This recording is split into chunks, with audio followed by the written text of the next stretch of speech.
మనలో చాలా మందికి రోజు స్నానం చేయడం అలవాటు. అయితే కొందరు రోజు స్నానం చేసినా తలస్నానం చేయరు. వారానికి ఒకసారి మాత్రమే తలస్నానం చేస్తారు. అయితే అదే సమయంలో కొందరు రోజు తలపై నీళ్లు పోసుకోకుండా ఉండలేరు. అయితే రోజు తలస్నానం చేయడం సరైందా అనేది చాలా ఏళ్లుగా కొనసాగుతున్న ప్రశ్న. ప్రసిద్ధ నిపుణులు ఈ ప్రశ్నకు సమాధానం ఇచ్చారు. ఒక వ్యక్తి సాధారణంగా ప్రతిరోజు తలస్నానం చేయడానికి బదులుగా కొన్ని రోజులకు ఒకసారి తలస్నానం చేయొచ్చు.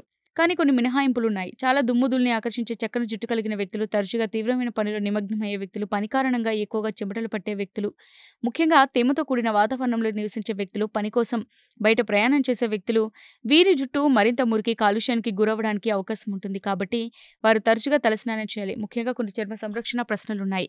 తరచూ తలస్నానం చేసే వ్యక్తులు తమ దురదను కలిగి ఉంటారు. తరచూ తలస్నానం చేయడం వల్ల చుండ్రుకు కారణమయ్యే ఫంగస్, మలేసేజియా వృద్ధి తగ్గుతుందని తెలిపింది. అయితే ఎక్కువగా తలస్నానం కూడా మంచిది కాదంటున్నారు. ఈ అధ్యయనం ఫలితాల ప్రకారం క్లుప్తంగా చెప్పాలంటే షాంపూ అధిక వినియోగం జుట్టుకు హాని కలిగిస్తోందని శాస్త్రీయంగా నిరూపించబడింది. కాబట్టి తేలికపాటి క్లెన్జర్ మీ చర్మానికి సరిపోయే ప్రోడక్ట్ ఉపయోగించండి. సురక్షితమైన ప్రోడక్ట్‌తో ఎవరైనా తమ జుట్టును ఎప్పుడైనా కడగవచ్చు. శాస్త్రీయ ఆధారాలు దీన్ని సమర్థిస్తున్నాయి. రోజువారీ జుట్టు సంరక్షణ నియమాల్లో 2 విషయాలు ముఖ్యమైనవి. వెడల్పాటి దువ్వెన వాడాలి. మీ జుట్టు ఇంకా తడిగా ఉన్నప్పుడు దువ్వుకోవద్దు అని పిలాని చెప్పారు. హెయిర్ డ్రైయర్ తరచుగా ఉపయోగించడం వల్ల మీ జుట్టు పొడిబారుతుంది, పెళుసుగా మారుతుంది. తలకు మాత్రమే షాంపూ వేయండి. జుట్టు చివర్లు మురికిగా ఉంటే తప్ప షాంపూని ఉపయోగించొద్దు. జుట్టు చివర్లకి ఎప్పుడు కండిషనర్ అప్లై చేయండి.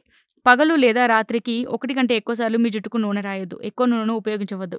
జుట్టు మందంగా, వంకరగా ఉంటే పిలాని దానికి సరిపోయే ప్రోడక్ట్ ఉపయోగించాలని చెబుతున్నారు.